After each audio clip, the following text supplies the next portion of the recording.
Assalamualaikum warahmatullahi wabarakatuh. Kami dari kelompok 4 pada mata kuliah Sankri akan mempresentasikan materi yang berjudul Sejarah Perkembangan Administrasi Publik di Indonesia Era Reformasi sampai sekarang.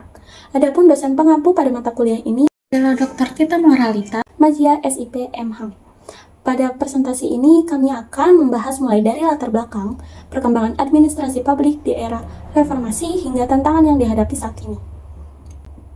Administrasi publik merupakan cara pemerintah dalam menjalankan kebijakan dan memberikan pelayanan kepada masyarakat, yang artinya pemerintah tidak hanya berperan sebagai penguasa, tetapi juga berperan sebagai pelayan masyarakat. Karena itu, sistem administrasi harus terus diperbaiki melalui reformasi, baik dalam birokrasi, struktur organisasi, maupun prosedur kerja. Reformasi ini tidak hanya terjadi di Indonesia, tetapi juga di negara yang lainnya. Namun, di Indonesia sendiri perubahan besar terjadi setelah berakhirnya masa Orde Baru. Sejak saat itu dilakukan berbagai pembaruan, termasuk perubahan Undang-Undang Dasar 1945 untuk menciptakan pemerintahan yang lebih terbuka dan seimbang. Selain itu, sistem pemerintahan juga berubah dari yang awalnya terpusat menjadi desentralisasi, sehingga daerah memiliki peran lebih besar dalam pembangunan di pelayanan masyarakat. Selanjutnya yaitu paradigma baru tata kelola atau NPM dan good governance. Setelah terjadinya reformasi, metode operasional pemerintah mengalami perubahan. Pemerintah kini tidak hanya memiliki fungsi sebagai penguasa, tetapi juga harus berupaya untuk melayani masyarakat dengan cepat dan efektif.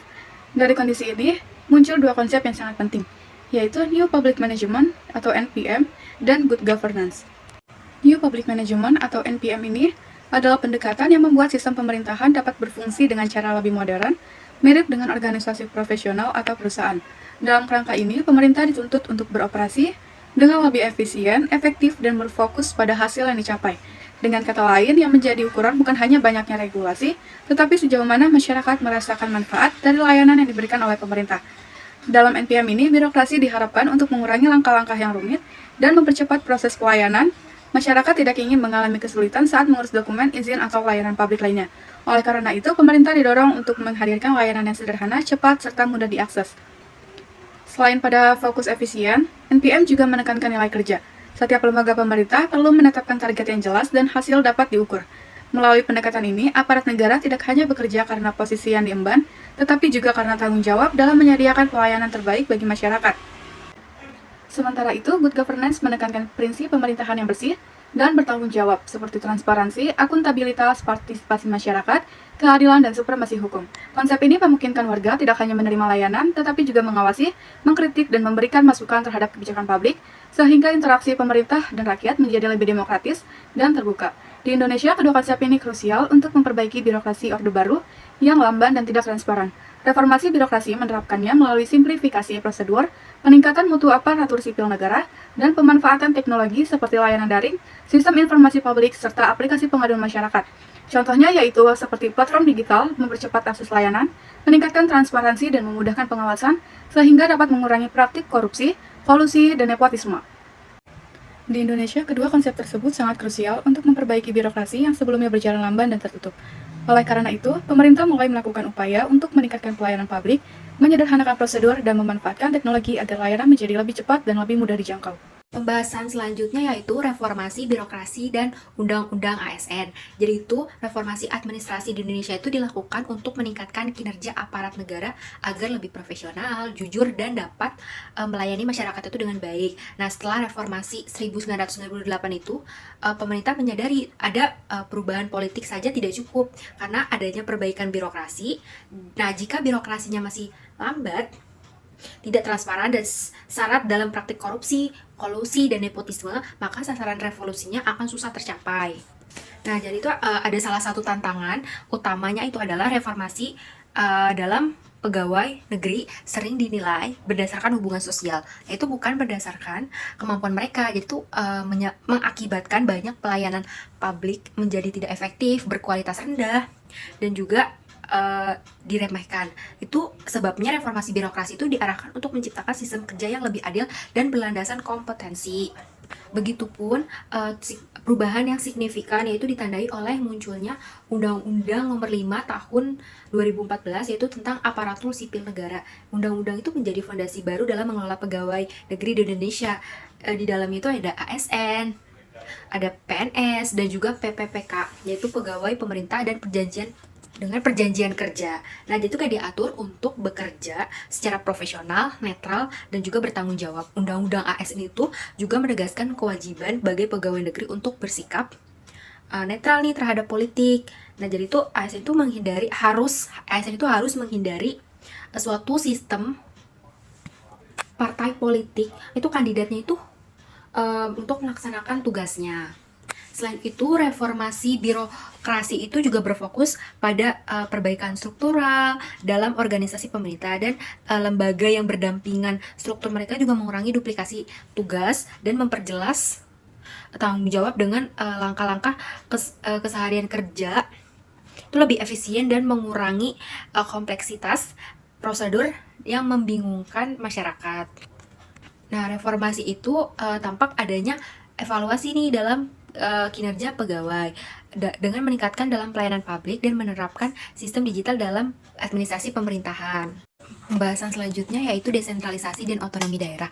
Jadi itu desentralisasi setelah reformasi 1998 itu melakukan pengadilan dari pemerintah pusat ke tingkat daerah yang melayani pelayanan publik dapat lebih cepat dan disesuaikan dengan keadaan setempat.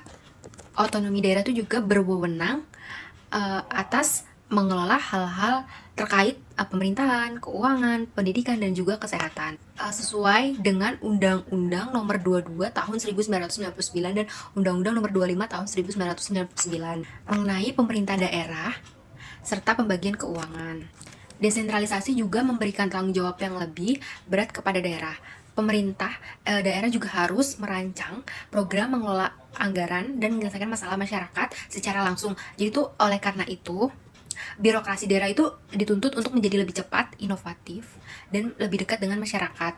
Jadi itu manfaat otonomi daerah itu kayak untuk melayani publik sesuai dengan keinginan masyarakat lokal. Jadi contohnya itu setiap wilayah itu dapat merancang kebijakan yang sejalan dengan kondisi geografis, sosial, dan ekonomi daerahnya. Namun, penerapan desentralisasi itu juga menghadapi berbagai permasalahan. Jadi itu tidak semua daerah memiliki kesiapan dalam berbagai hal sumber daya manusia, finansial, dan juga sistem administrasi. Ada beberapa daerah yang mengalami kesulitan dalam perencanaan dan pengelolaan anggaran. Jadi itu kita tuh harus bisa, pemerintahnya tuh harus bisa lebih peka terhadap anggaran-anggaran yang sudah dikasih oleh pusatnya. Nah, oleh karena itu pemerintah itu harus meningkatkan kualitas aparatur dan pengelolaannya. Pembahasan selanjutnya itu adalah digitalisasi dan e-government. Digitalisasi dan pemerintah elektronik atau e-government menggunakan teknologi untuk mempermudah layanan publik. Nah, jadi apalagi kan sekarang teknologi sekarang kan udah sangat-sangat canggih, jadi sangat amat mempermudah akses pelayanan publik. Apalagi teknologi di era zaman dulu dan zaman sekarang itu sangat-sangat berbeda. Zaman dulu itu kan susah untuk mengakses, nah sekarang itu lebih mudah. Apalagi bisa digantikan dengan online gitu. Jadi kita bisa daftar apapun layanan publik itu bisa dari online ataupun secara langsung ke kantornya. Jadi itu kayak contohnya itu kayak kita perizinan secara daring, administrasi kependudukan, sistem elektronik pajak, dan juga aplikasi untuk mengelola kurangnya akses internet di daerah terpencil. Jadi kan apalagi kan daerah-daerah terpencil kan jarang-jarang ada akses untuk internet ya, karena yaitu pemerintahnya kurang peka terhadap daerah-daerah yang terpencil. Jadi mungkin pemerintah daerah sekitar yang terpencil itu mungkin agar lebih peka ya, karena kan teknologi sekarang itu sangat-sangat canggihnya itu lebih gitu loh. Jadi kita harusnya masyarakat terpencil itu juga bisa merasakan teknologi yang kayak kita, teknologi yang udah modern, yang apa-apa bisa melakukan secara online atau mengakses secara online. Jadi itu tidak perlu datang ramai-ramai ke kantor layanan. Dan juga digitalisasi itu juga mampu memberikan dukungan bagi pemerintah daerah dan pusat untuk mengambil keputusan.